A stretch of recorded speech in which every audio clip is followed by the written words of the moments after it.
Lumahin. Ang balita, patuloy ang paghahanap sa magkapatid na itinuturong pumatay sa kanilang ama. Kailangan na natin umalis dito.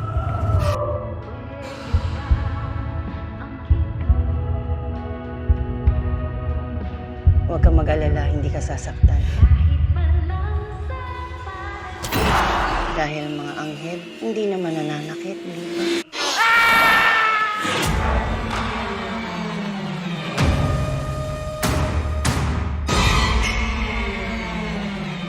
Kita sa kanya.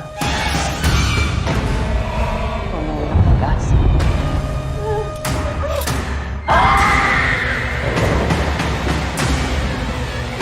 Bukas lang sa 4 na selyo.